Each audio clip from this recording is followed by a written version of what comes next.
Jadi SpongeBob itu merupakan tokoh kartun yang eh, dibuat berdasarkan ide dari Spons ya, Spongnya itu ya, pasti mengenal ya.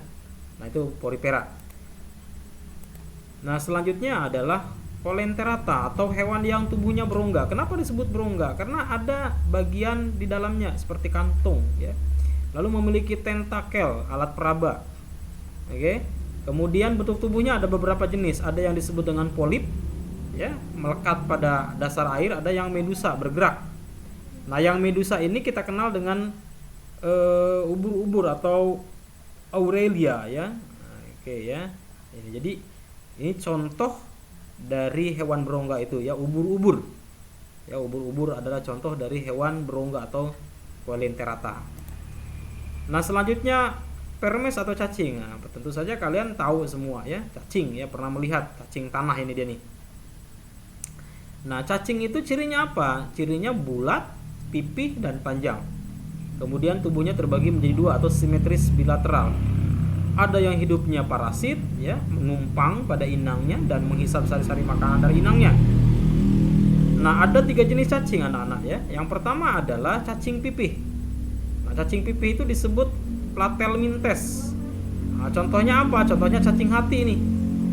Cacing yang hidup parasit di dalam hati, terutama di dalam hati hewan ternak seperti di dalam hati kambing, sapi, kerbau, babi ya. Kemudian ada Nematelmintes, cacing yang bentuknya gilig. Nah, misalnya cacing pita, cacing perut dan cacing kremi. Nah, ini. Kalau anak-anak masih ingat dulu waktu kecil pernah mengalami cacingan ya. Nah, jadi cacingan itu disebabkan oleh cacing Nematelmintes. Nah, ini dia. Ya. Akibat dari pola hidup yang jorok. Misalnya sebelum makan tidak mau mencuci tangan dulu ya, maka di tangannya itu ada kotoran, ada telur-telur cacing tadi ya, cacing Nematelmintes, lalu terbawa masuk ke dalam tubuh dan menetas, lalu dia menyerap sari-sari makanan dari induknya, dari inangnya. Nah, akibatnya apa? Akibatnya orang yang di dalam tubuhnya itu hidup parasit Nematelmintes, maka dia akan kurus karena dihisap sari-sari makanannya, sementara cacingnya akan tumbuh dan berkembang dengan sangat baik. Nah, lalu yang berikutnya adalah Annelida, cacing gelang. Nah, contohnya cacing tanah. Lalu kalau kalian mengenal lintah ya, kalau berenang tiba-tiba di betisnya menempel hewan yang menghisap darah. Nah, itu adalah lintah ya. Pacet itu lintah tapi hidupnya di pegunungan, di daun-daun pada saat musim hujan ya.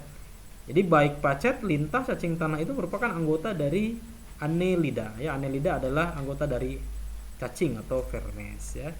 Oke. Nah, kemudian yang berikutnya nih, moluska. Moluska itu apa? Moluska itu hewan yang tubuhnya lunak dan dilindungi oleh cangkang sebagian ya. Tubuhnya lunak, berlendir ya, ada yang tersusun dari kepala dan perut, lalu ada sebagian yang dilindungi oleh cangkang yang terbuat dari zat kapur. Nah, kalau kalian menebak jelas ya ini. Ya, ini apa? Ini bekicot ya. Oke, bekicot. Nah, dibagi menjadi 3 golongan kelas. Ada gastropoda ya, contohnya siput. Kemudian ada cephalopoda, misalnya cumi ya. Kemudian ada gurita, ada sotong ya, lalu ada lambrachiata ya, misalnya kerang, mutiara dan remis. Nah, jadi ini semua adalah anggota dari moluska ya, hewan yang tubuhnya lunak. Seperti itu ya.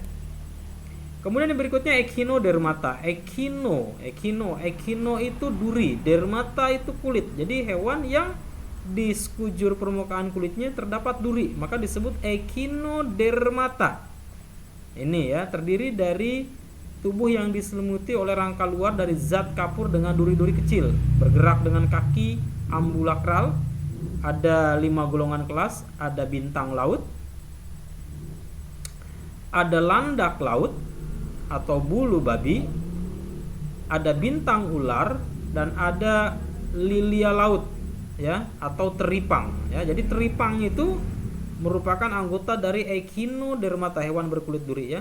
Nah, kalau pernah mendengar teripang ini bermanfaat ya, karena merupakan sumber makanan ya. Jadi bisa dimasak teripang itu dan harganya juga sangat mahal sekali.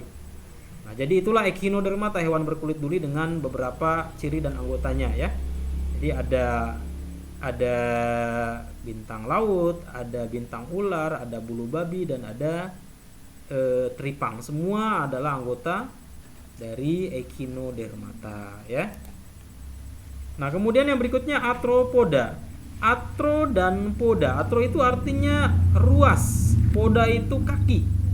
Maka apa itu arthropoda? Arthropoda itu adalah hewan avertebrata yang kakinya atau tubuhnya bersegmen-segmen atau berruas-ruas. Tubuh bersegmen, kaki berruas-ruas. Ya, kemudian simetris bilateral terbagi menjadi dua. Nah, sistem sarafnya beda dengan manusia. Nah, sistem saraf pada arthropoda disebut dengan tangga tali. Nah, kemudian jenis matanya ada beberapa jenis. Ada mata tunggal dan ada mata majemuk. Mata majemuk itu mata yang banyak sekali ya. Ada 4 kelas atau 4 golongan kelas. Yang pertama yaitu insekta. Nah, contoh insekta apa saja? Insekta itu misalnya belalang, kupu, kutu, ya, kecoa, itu adalah insekta. Ya, kemudian yang berikutnya adalah arachnoidea, ya, arachnoidea. Ya, arachnida. Misalnya laba-laba. Ya, laba-laba ya. Laba-laba, kalajengking itu merupakan anggota dari arachnoidea. Kemudian berikutnya myriapoda. Myriapoda itu contohnya adalah kaki seribu. Kemudian ada kelabang ya. Nah, ini kaki seribu kelabang. Jadi kelabang dan kaki seribu itu merupakan anggota dari myriapoda. Dan yang terakhir adalah krustase, udang-udangan. Nah, udang ya. Kepiting ini anggota dari krustase. Ya, jadi jangan lupa ya, sekali lagi arthropoda hewan yang kaki dan tubuhnya berruas-ruas. Ya. Kemudian contohnya ada 4 kelas ya, ada insekta, serangga, ada laba-laba, ada kaki seribu dan ada udang. Ya, mudah-mudahan paham ya. Nah, silakan ada yang mau ditanyakan nanti di di chat saja ya di channel YouTube Bapak seperti biasa. Kalau mau bertanya apa saja silakan, nanti insyaallah akan Bapak langsung jawab ya pertanyaan dari kalian semua. Nah, itulah anak-anak untuk pembahasan kita mengenai Kingdom Animalia. Jadi masih banyak ini, baru Kingdom Animalia ya. Nah, belum kingdom yang lain, belum Protista ya. Belum Monera, belum Fungi, Plantae. Pelan-pelan saja ya, masih ada waktu. Nah, silakan ada yang mau ditanyakan sekali lagi di chat ya di channel Bapak ya. Nah, baik, untuk pertemuan kali ini Bapak cukupkan sampai di sini. Mudah-mudahan penjelasan Bapak ini bisa dipahami oleh kalian ya. Sekali lagi terima kasih atas waktunya. Bapak tutup dengan Assalamualaikum warahmatullahi wabarakatuh.